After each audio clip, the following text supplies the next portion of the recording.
Hi, thanks for joining me. Today I'm going to be going over week 3's problem 3 of the Invariants Michaelmas term 2020 puzzle competition. As always, I'll leave a link in the description below with details of the competition if you want to get involved. This is a problem I'm going to be tackling today. We say that t, a natural number, is good if it has at most 9 different prime divisors. Okay, so for example, if we look at the number 48, if we put it into its prime factors, that's, what is that? That's 12 times 4, which is 2 squared times 2 squared times 3. So it's 2 to the 4 times 3. So it only has 2 distinct prime factors, 2 and 3. And thus, well, 2 is less than or equal to 9. So we say 48 is a good number. Okay? Now, we have a pile of 100 factorial stones. So 100 factorial, 100 times 99 times 98, all the way down to 3 times 3 times 2 times 1.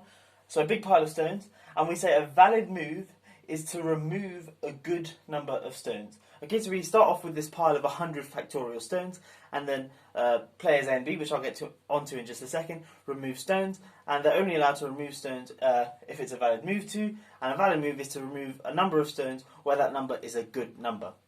Okay, now we have 2 players, A and B. A goes first and removes a good number of stones, then B, then A, then B, then A, and so on. And the winner is the player that takes the last stone. We want to know, does a player have a winning strategy? Can A or B have a winning strategy? And if there is a winning strategy, who has it? And what is that winning strategy? Okay, so A and B know that to win, they've got to remove the last stone. So A and B want to come up with some sort of strategy, if there is one, to be able to be that player that takes that last stone. Anyway, if you want to have a go at this problem, pause the video now and give it a go for yourself, and I'm going to get stuck into a solution.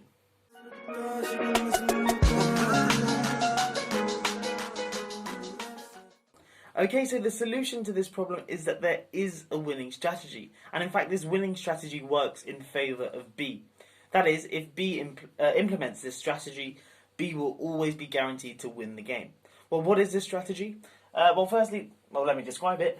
Let's consider the number n, which is going to be the product of the first 10 prime numbers. So 2 times 3 times 5 times 7 times 11 times 13 times 17 times 19 times 23 times 29.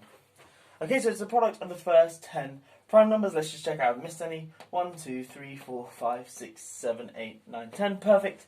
Okay, well, what do we know about n? Well, firstly, n is a bad number, quite clearly, because remember, for it to be a good number, it's got to be, its prime factorization, it's got to have at most 9 distinct prime factors, but this clearly has 10 distinct prime factors. So we know that n is a bad number. Well, what else do we know about n? Well, in fact, it's the smallest bad number. Okay, because for any number less than n, it must be a good number, because n is the product of the first 10 prime numbers. So if we have a number L, say, where L is less than n, then if we look at the prime factorization of L, it might have some prime factors bigger than 29, but it can't have more than 10, at least 10 prime factors, distinct prime factors, that is, because if it did, then its prime factors must be at least the smallest ones, so L must then be at least n, which is a contradiction. So n is the smallest bad number.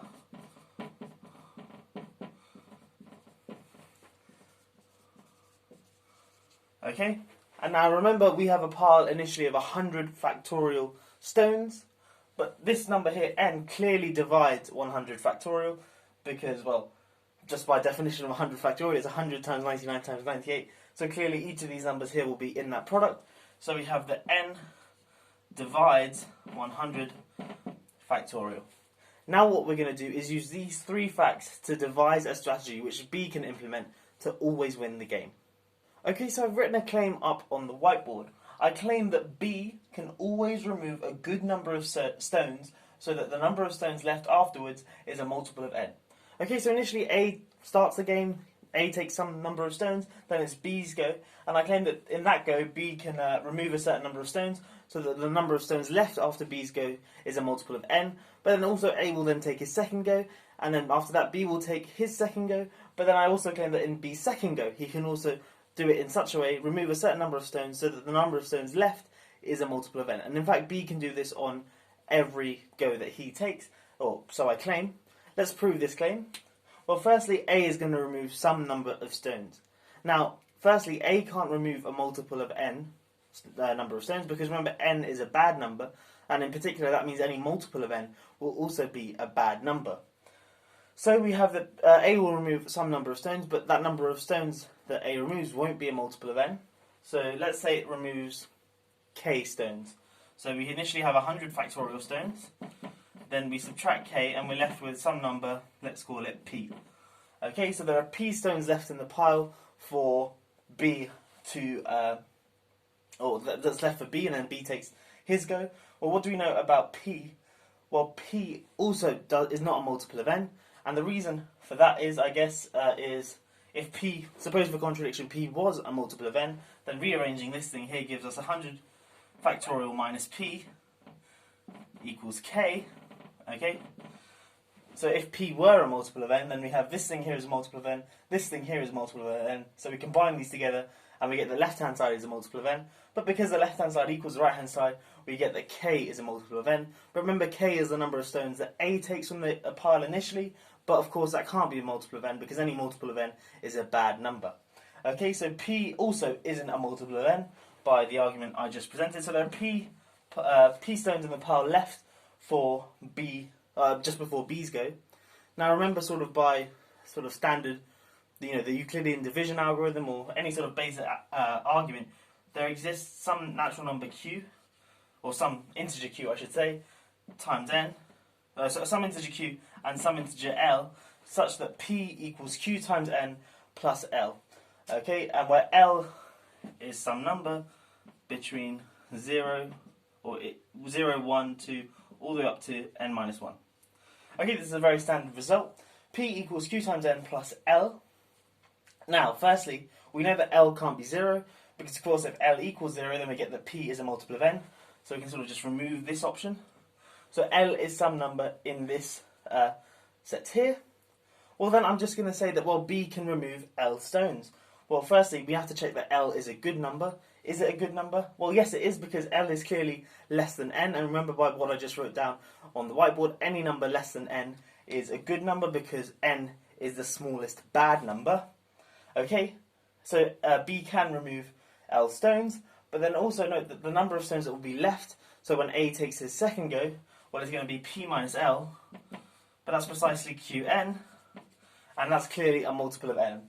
So I've proved my claim, and now the rest is quite straightforward, which I'll explain on a fresh whiteboard. Okay, so I don't actually really need to write much down. I've just proved that whenever B takes his go, he can always choose a number of stones to remove, so that the number of stones left for A is a multiple of n. Well, then that means that A just can't win, and the reason for that is because A's always left with a multiple of n stones in the pile, and thus A can't, well, let's suppose there are lambda n stones left for A to remove. Well, because n is a bad number, then that means that lambda n is also a bad number. Okay? So that, of course, means that A can't remove all of the stones, because that's sort of the equivalent of winning, is that you take the last move and you remove all the stones. But of course, A can't remove lambda n stones, because lambda n is a bad number. So A will have to remove some number of stones, but it's going to be less than lambda n, and then B will either remove all the stones, provided the number of stones left is less than n, or if there are more than n, then he'll choose the L, so that there's left, so that A is left with a multiple of n stones, and the process repeats.